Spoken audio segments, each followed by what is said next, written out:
तो आप एक SWOT एनालिसिस बनाइए। आपने फिर काउंसलिंग के बारे में कहा कि अच्छा, इसका एक डायरेक्ट जवाब ये हुआ, लोगों ने देखें जब बच्चे पढ़ के आते हैं मार्केट में 22-23 साल की एज में जो आ रहे हैं, मार्केट बहुत डिस्टर्ब उनको मिल रही है, नौकरियां नहीं मिल रही हैं, बड़ी मुश्किल से 20-25 हज़ार या 15 नेगेटिव एटीट्यूड्स मिल रहे हैं, प्रैक्टिकली वो बड़े ख्वार हो रहे हैं, कोई बेचारे सेल्समैन पे लगे हुए हैं, नौजवान बड़े टैलेंटेड लोग, ठीक है।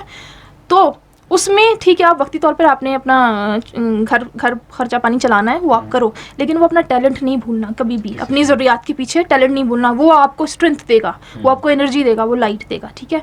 तीसरा हो गई काउंसलिंग की बात जो आपने पूछा, यूट्यूब हो गया, डिफरेंट चीज़ें हैं, वो नेट है, ठीक है।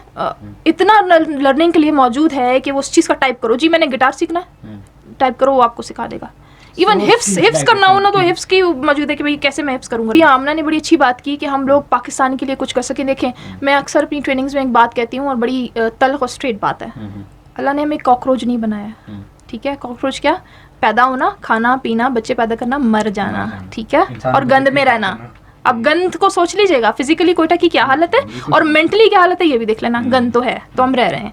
अच्छा, हमें पता भी नहीं है कि क्या मकसद है, क्या तालीम हासिल करके कोई जॉब हासिल करना और कोई बड़े लेवल पे गवर्नमेंट के किसी लेवल पे बैठ जाना, ये कामयाबी है?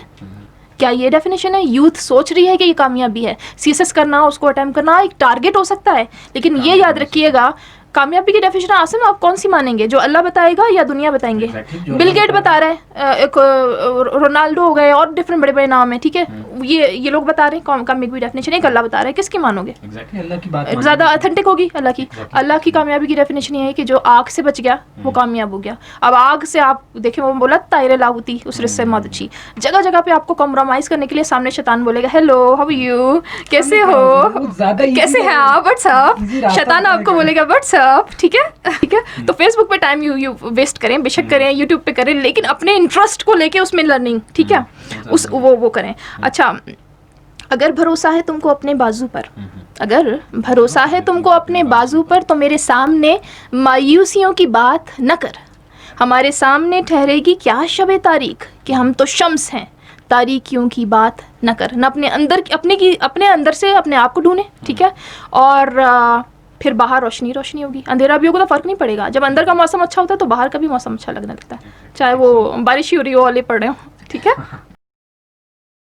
अदब से तो याद आया, बहुत अच्छा, मैंने इस फॉरम से मैसेज देना, जो क्योंकि फीमेल के लिहाज से आप एम्पावरमेंट की बात कर रहे हैं ना, और ये थोड़ा इस्लामिक टच के हवाले से मैं बता रही हूँ। हमारी तरबियत में ये हमारा कसूर है, मैं मान रही हूँ, हम ख़वातीन का कसूर है, क्योंकि मेरी ऑब्जर्वेशन है और मेरे अपने वर्ड्स हैं, ये आप हो सकता है आप इससे मुत्तफ़िक हो ना हो, ठीक है, जो सुनने वाले हैं। हमें पर्दे का बताया जाता है, जब से हम बड़े होते हैं बताया जाता है कि भाई आप लड़की हो, आप लड़का हो, आपकी ये लिमिट्स हैं, आपकी ये लिमिट्स हैं, आप सब कुछ कर सकते हो, आप नहीं कर सकते, ये सब चीज़ें सेंटेंस सुनती आई हूँ मैं।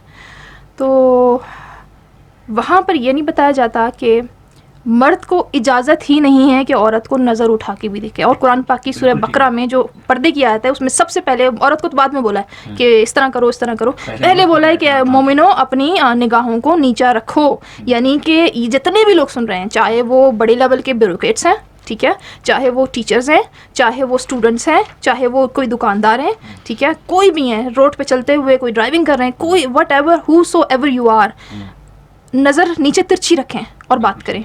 आप पहली नज़र देख सकते हैं लेकिन दूसरी नज़र नहीं उठा सकते। पहली नज़र इसलिए सिर्फ पहचानने के लिए कि आप किससे बात कर रहे हो। ये तरबियत में नहीं बताया जाता है, यहीं से वो हरासमेंट और चीज़ें और मुश्किलात बढ़ रही हैं ख़वातीन के लिए, ठीक है। तो पर्दा औरत को सिखाया गया, पर्दे गाउन पहना हुआ वगैरह XYZ, लेकिन मर्द का पर्दा छोड़ दिया हमने, मर्द की जो चीज़ है वो बात हमने छोड़ दी। तो ये हमारी ख़वातीन का कसूर है, मैं मान रही हूँ। जो तरबियत करती हैं वो इक्वली वो तरबियत करें कि वो बताया जाता है, मैं एग्जैक्टली वर्ड्स नहीं अभी कह पाऊँगी, लेकिन जब बच्चों की तरबियत करनी हो सिर्फ उनको 3 चीज़ें सिखाएं, अल्लाह की पहचान कि अल्लाह कौन है, हुज़ूर सल्लल्लाहु अलैहि वसल्लम की मोहब्बत और तिलावत की मोहब्बत, बस ये 3 चीज़ें हैं। कुछ नहीं सिखाने की ज़रूरत है। पर्दा दुपट्टा से लो तो यहाँ मत जाओ, इससे बात करो, नहीं, उन्होंने ईमान खुद बचाना है। जब उनकी दोस्ती अल्लाह और रसूल से होगी ना, तो ईमान खुद बचाएंगी और बचाएंगे। चाहे वो अकेले में किसी मोबाइल पे कोई चीज़ देख रहे हैं, ठीक है, चाहे वो कहीं पर गली में गुजरते हुए किसी खातून को दूर से देख लिया, खातून आ रही है, नज़र नीचे, बस किस लिए? अल्लाह के लिए, अल्लाह साथ खड़ा है। कुछ ख्वाब हैं जिनको लिखना है, ताबीर की सूरत देनी है। कुछ लोग हैं उजड़ी दिल वाले जिन्हें अपनी मोहब्बत देनी है। कुछ फूल हैं जिनको चुनना है और हार की सूरत देनी है। कुछ अपनी नींद भी बाकी है जिसे बांटना है कुछ लोगों में, इनको भी राहत देनी है। ए उम्र रवा आहिस्ता चल, अभी खासा कर्ज चुकाना है। ये तमाम उन सोशल एक्टिविस्ट के नाम हैं जो अपनी रिस्पॉन्सिबिलिटी समझते हैं। मुझे शुरू में एक फ़ीमेल की कॉल आई थी, आई फॉरगॉट हर नेम, आमना ने कहा था रिस्पॉन्सिबिलिटी की बात। आप पहले लेवल पे देखो कि आप मेल हो फीमेल हो, इंसान हो, एक ठीक है हो गया आपकी, क्योंकि आपको आपका एक कायदा दिया जाएगा, ठीक है। फिर उसके बाद आप ये देखो कि मिट्टी का भी कर्ज है, मुस्लिम उम्मा होने का कर्ज है। लोग अल्लाह ने मुस्लिम उम्मा को कंसेप्ट दिया, पाकिस्तानी का नहीं दिया। इससे आए जो भी आए उससे मुझसे बहस कर ले इस बात पर, ठीक है। हम पाकिस्तान को बोलते हैं नहीं, मुस्लिम उम्मा बर्मा में जो जल रहे हैं जिंदा उनको कौन पूछेगा, कश्मीर में जल रहे हैं जिंदा उनको कौन पूछेगा, क्या उनको छोड़ देना है? सिर्फ हम पाकिस्तानी हैं? नो, मुस्लिम उम्मा। तो हम हर लेवल पे हमने अपना किरदार ये जो शम्मा की तरह जलना है ना, एक खासा कर्ज चुकाना है। तो हर बंदा समझे, तो वो फिजिकली IMF वाला कर्ज नहीं, वो तो है ही है, ठीक है। तो वो तो है ही है। बंदा बेचारा 80,000 जो बेचारा पैदा होता है वो कहते हैं बेटा मुबारक हो, आप आ गए हैं दुनिया में, ये आप अपना चेक पकड़े, टिकट पकड़े, ये 80,000 आप कर्ज लोन है, कर्जेदार हैं आप, ठीक है। तो वो तो कर्ज है ही, लेकिन दूसरे कर्ज भी है।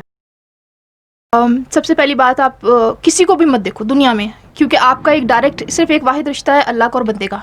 बाकी तो अल्लाह ने बनाया, फलां को आपका वालिद बना दिया, फलां को भाई बना दिया, फलां को हस्बैंड बना दिया। ये इधर के कैलकुलेशंस हैं, इधर के कॉन्ट्रैक्ट्स हैं। सबसे पहला रिश्ता और जो आखिरी रिश्ता रहेगा वो अल्लाह से बंदे का है। अब आप देखना है, कोई भी जाए हाथ से, अल्लाह हाथ से ना जाए, उसकी रज़ा हाथ से ना जाए। तो अल्लाह क्या कह रहा है, जी बेटा कर लो, आमना नाम है, शायदा नाम है, शायदा अल्लाह कह रहा है आपको जी आप कर सकते हो, अपनी मर्जी कर सकते हो। अब इर्द गिर्द है ग्राउंड, टफ ग्राउंड में आप खेल रहे हो, ठीक है। तो उसमें क्या है, इनडायरेक्टली, डायरेक्ट नहीं, क्योंकि वो लोग आपको मानेंगे नहीं, वो आपसे बड़े हैं। आप हो या कोई भी एग्जाम्पल है, मैं आपको सिर्फ कोट करके नहीं कहती, हर एक को बोलती हूँ, ठीक है।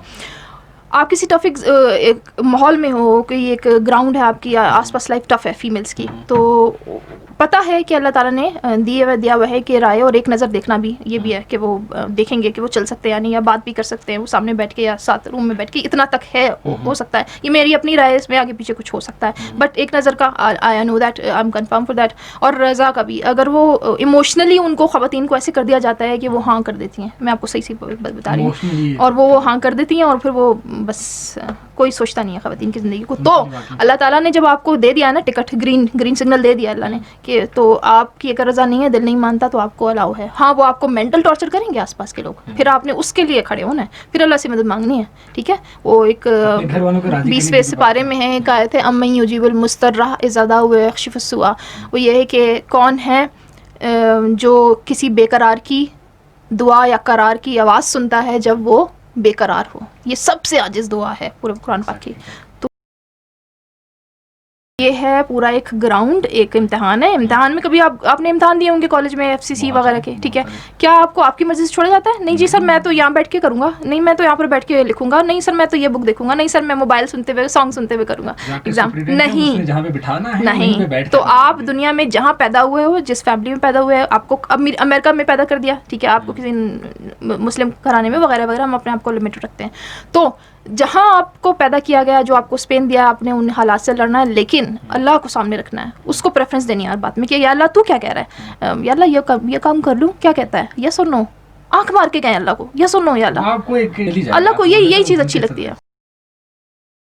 5 मिनट हैं तो बस सनम आजबीन, अगर मैं नाम गलत नहीं ले रही हूँ, जो ACDC शायद हैं, या वो पता नहीं कौन सी होंगी जो उस पर सीट पर, उनकी एक पोइट्री है, उनसे मैंने कहा भी था, उनसे उनकी आवाज़ में भी रिकॉर्ड किया था, लेकिन मैं अभी अपनी आवाज़ में सुनाऊंगी। बड़ी ज़बरदस्त पोइट्री है और it give me strength, light, ठीक है।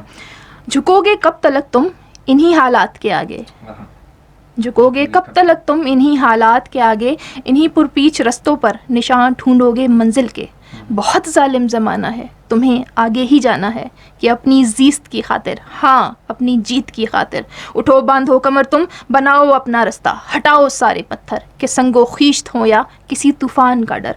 नहीं झुकना है तुमने, बहुत आगे है जाना कि मंजिल पर जो पहुँचो फ़ख्र से सर उठाकर बताना इस जहाँ को। बुलंद हो हौसले जिनके, तला तुम खेज़ मौजें हों या कोई भी रुकावट इन्हें ना रोक पाती है। बुलंदी के सफ़र पर ये जो हों गामज़न तो इन्हें कोई भी मुश्किल कभी ना रोक पाती है। झुकोगे कब तलक तुम इन्हीं हालात के आगे। जिस भी मुश्किल परेशानी, इस चैलेंजेस वगैरह में आप हैं, कोई भी काउंसलिंग का मसला है, कोई पर्सनल, फिज़िकल, सोशल, मेंटल, कोई भी इश्यूज़ आप फेस कर रहे हैं, दुनिया है, आपका इम्तहान लिया जाएगा और पूरा अल्लाह आपको आजमाएगा। बस अल्लाह को प्रेफरेंस पे दोस्त रखना, ये देखना कि अल्लाह आपसे ग्रीन सिग्नल, ऊपर देखना या अल्लाह ग्रीन सिग्नल दे रहा है, ये काम करूँ या नहीं। और जहाँ अटक जाए गुनाह, देखें अल्लाह ताला ने कहा है, कितने मिनट बोल सकती हूँ 3 मिनट, ठीक है, ओके। अल्लाह ताला ने फरिश्तों की पूरी फौज बनाई हुई है अरबों खरबों साल से। कोई रुकू में बैठा हुआ है, कोई सजदे में, तो उन अरबों सालों से खरबों से बैठा हुआ है और सजदे में, कोई खड़ा हुआ है, कोई क़याम कर रहा है, तो उस फौज की ज़रूरत नहीं है, कर रहा है। इंसान को भी ऐसा बना देता नहीं, वो करता है ख़ता।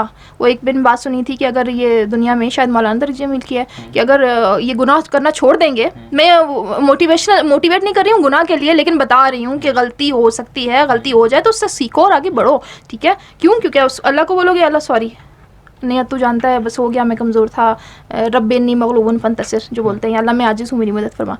तो अल्लाह ताला ने क्या फरमाया, अगर मैं सही कह रही हूँ, शायद मौलाना तकजीमिल ने ये बोला था कि फरमाया था कि अल्लाह ताला उस कौम को ख़त्म करके एक नई कौम पैदा करेगा जो गलतियाँ करेगी, नहीं जानबूझ के नहीं, फिर बोल रही हूँ, जो गलतियाँ भी करेगी और उस अल्लाह से माफ़ी भी मांगी और माफ़ करके अल्लाह खुश भी होगा। क्यों? ऐसी फ़ौजें तो ऊपर मौजूद हैं, ज़रूरत ही नहीं है बनाने की। तो ज़िंदगी में मुश्किलात से, हारने से, फेलियर से नहीं टकराएँ, ठीक है।